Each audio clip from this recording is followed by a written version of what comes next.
বাতৰি মাজলৈ বঙাইগাঁৱৰ বৰপেটা সীমান্তত অবৈধ বালিৰ বেহা ২ নম্বৰ ৰাজ্যিক ঘাইপথৰ আইমানাহ নৈ সংগমত বালিৰ খনন কৰা হৈছে। ২ নম্বৰ ৰাজ্যিক ঘাইপথৰ দলঙৰ তলত দুষ্ট চক্ৰই দিনে নিশাই খান্দিছে এতিয়া বালি। ১৫ৰ পৰা ২০ দিনে কেইবাখনো এক্সকেভেটৰে অবৈধ খনন কৰিছে নৈৰ বুকুত। দৈনিক ৭০-৮০খন ট্ৰেক্টৰ ডাম্পাৰেৰে সৰবৰাহ কৰিছে অবৈধ বালি। বালি সৰবৰাহৰ বাবে ধূলিয়ৰি হৈ পৰিছে বৃহত্তৰ অঞ্চলটোৰ বাটপথ। অভয়াপুৰী, সৰভোগ, বন বিভাগ, আৰক্ষী, জিলা প্ৰশাসনৰ কোনো ধৰণৰ গুৰুত্ব প্ৰদান কৰা নাই আৰু যাৰ বাবে ক্ষোভিত হৈ পৰিছে অঞ্চলবাসী। অবৈধ বালি মাফিয়া চক্ৰই বন বিভাগ, আৰক্ষী, জিলা প্ৰশাসনৰে গোপন বুজাবুজিৰ অভিযোগ উত্থাপন হৈছে।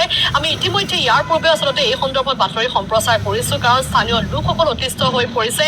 আই নদীৰ বুকুত যিহেতু খনন চলাইছে, দৈনিক ৮০-৯০খন ডাম্পাৰে চলাই গৈছে বালিৰ সৰবৰাহ। ২ নম্বৰ ৰাজ্যিক ঘাইপথৰ দলঙৰ তলত দুষ্ট চক্ৰই দিনে নিশাই খান্দিছে এতিয়া বালি আৰু যাৰ বিৰুদ্ধে এতিয়া ক্ষোভিত হৈ পৰিছে অঞ্চলবাসী। ৰাস্তাত ওলোৱা আমাৰ অসুবিধা হৈ গৈছে। যি ৭০-৮০খন ট্ৰেক্টৰে যি ৰাস্তাত যি দৌৰাত্মক অৱস্থাত মানে ঘূৰি ফুৰি আছে, যিমান বালি উৰি আছে, আপোনালোকৰ কেমেৰাই যদি দেখাব পাৰে, ইয়াত গোটেই বালি ধূলি আমি ৰাস্তাৰে আপ ডাউন কৰিব নোৱাৰা হৈছোঁ এই ট্ৰেক্টৰবিলাকৰ উৎপাতত। মানে এতিয়া আপোনাৰ জৰিয়তে মই জিলা প্ৰশাসনক তথা আমাৰ যি ফৰেষ্টৰ যি বিষয়ববীয়াসকল আছে তেখেতসকললৈ মই অনুৰোধ জনাম যে আমাৰ যি আই নদীৰ ব্ৰিজৰ তলত যি বালি খনন চলি আছে, এই বালি খনন যাতে অচিৰেই যাতে বন্ধ কৰে, তেওঁলোকে যাতে পদক্ষেপ লয়।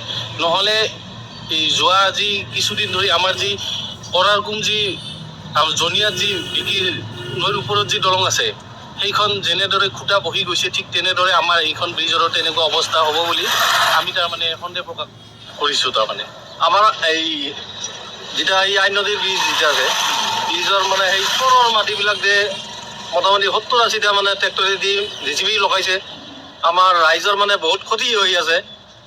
এনেকুৱা যদি মাটি খুন্দি থাকে, মোটামুটি আমাৰ এই কৰাইকমন ব্ৰিজ যেনেকুৱা খহন আৰম্ভ হৈছে, এনেকুৱা খহন আৰম্ভ হ'ব, যাতে ৰাইজৰ ক্ষতি যাতে নহয়, সেইকাৰণে আমি জিলা প্ৰশাসনক মানে অনুৰোধ জনাইছোঁ যাতে আমাৰ বালি খুন্দা মাফিয়াবিলাকৰ মানে অতি শীঘ্ৰে বিধি ব্যৱস্থা কৰে।